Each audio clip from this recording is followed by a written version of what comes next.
Welcome to the deep dive. Today, we're getting our hands dirty diving into the world of vineyard work. Yeah, And I know you've been checking out the Vineyard Worker role on RoleCatcher. So you're not just here for the wine and cheese montages, right? you're looking for the real deal. Exactly. We're going beyond those glossy Instagram Yes, I pictures. forget though. We're talking about the nitty-gritty, the sweat, the dirt, the whole 9 yards of what it takes to make those grapes sing. Absolutely. It's way more hands-on than folks realize. So less sipping, more. Well, you tell us. Yeah. What does a typical day look like for a vineyard worker? Okay, so imagine this. You're up before the sun even thinks about rising. Oh, wow. Coffee in hand, you meet up with the team. The sun's just starting to peek over those rows and rows of vines. And your to-do list, let me tell you, it changes with the seasons. Early on, it's all about pruning. But not just hacking away. We're talking precise techniques, like cane pruning. Got to manage that yield, right? Right. Then you're training those vines, making sure each one is like reaching its full grape growing potential. It's like an art form almost. It is. And then boom, harvest season hits. Yeah. It's all hands on deck, long days, sometimes crazy heat. It's a workout, that's for sure. So it sounds like you need to be part botanist, part weather person, part marathon runner. You got it. It's definitely not a desk job. No kidding. But I can see the appeal, connecting with nature, seeing those grapes grow from bud to, well, wine. Absolutely. And speaking of growth, there's room to climb that career ladder too. We were just talking about RoleCatcher before, right? We were. I saw something there about vineyard supervisors. So it's not just about tending vines. There are opportunities to like lead a team and stuff. Oh yeah, for sure. You can work your way up, become a supervisor, call the shots on vineyard care, harvesting schedules, the works. Wow. So from vineyard worker to vineyard manager. Exactly. And hey, some folks, they catch that entrepreneurial bug. They say, why not me? They go and start their own wineries. Whoa, hold on. From vineyard worker to full-blown winemaker. That's incredible. It happens. It's all about passion, dedication, and of course, knowing your grapes inside and out.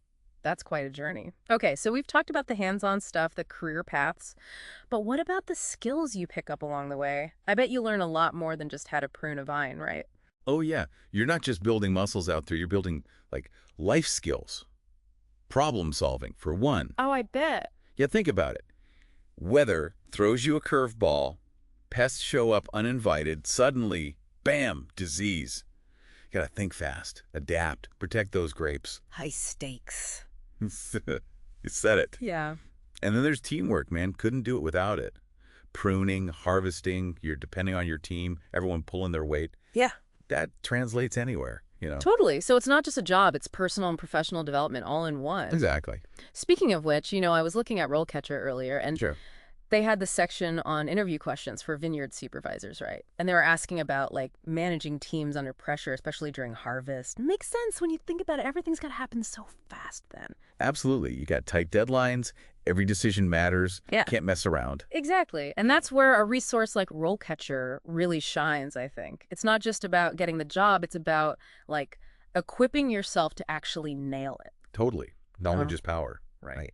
Okay, so we've talked about the hard work, the skills you learn, Mhm. but let's be real for a sec. There's a certain romance, I guess, about working in a vineyard, that connection to the land, being part of the winemaking tradition. What is it about this kind of work that really captures people's imaginations, do you think? It's hard to put into words. Yeah. It's like working in harmony with nature. You're literally watching the seasons change right there in the vineyard. The bud break in spring, all that green growth in summer, and fall, harvest time, all the colors. Yeah. It's like you're part of this ancient cycle, nurturing something from the earth, watching it transform. Plus, let's not forget, a lot of vineyards. Crazy beautiful locations. Okay, now you're talking. Sunsets over the vines, the smell of ripe grapes. Sounds pretty idyllic. It can be magical, for sure. But it's important to remember, those picture-perfect moments, they're earned. Right, not all sunshine and rosé. There's rain, there's heat, long hours, especially come harvest time. Exactly. It takes a certain kind of person, passion, resilience, respect for the land. And adaptability, clearly. Which brings us back to something you mentioned before, that whole idea of climbing the ranks. We touched on vineyard supervisors, but let's go deeper. What about the winemakers themselves? How do you even get started on that path? Well, there are a few different routes people take. Some go the academic route, viticulture, into all that. Wow, so like actual degrees in winemaking. Yeah, universities, the whole 9 yards, they learn the science, the art, the history, everything. That's incredible. It is.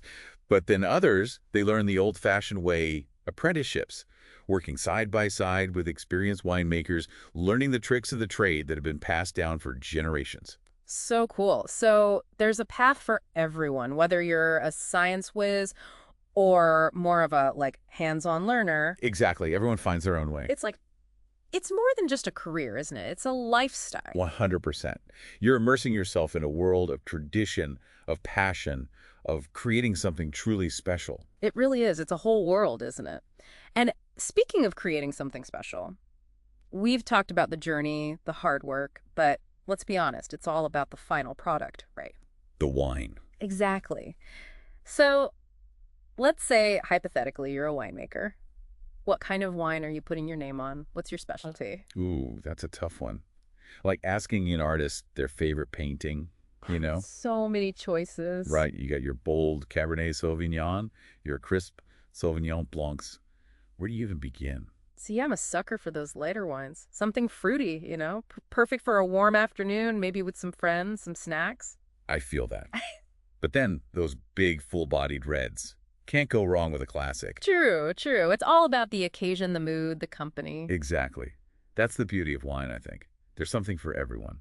Absolutely. And hey, maybe this deep dive has inspired some folks to, go beyond just drinking wine and maybe learn a little more about it. Totally. You could even volunteer at a vineyard to see what it's really like. RoleCatcher probably has some resources for that. Oh, for sure. Get your hands dirty, learn from the pros, talk about a crash course. Right.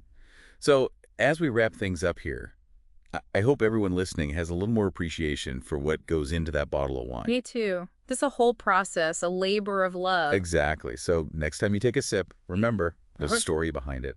Hard work, passion, and a little magic from Mother Nature. Beautifully said. And to our listeners, we hope this deep dive has inspired you to explore something new, whether it's the world of wine or a career path off the beaten path. Cheers to that.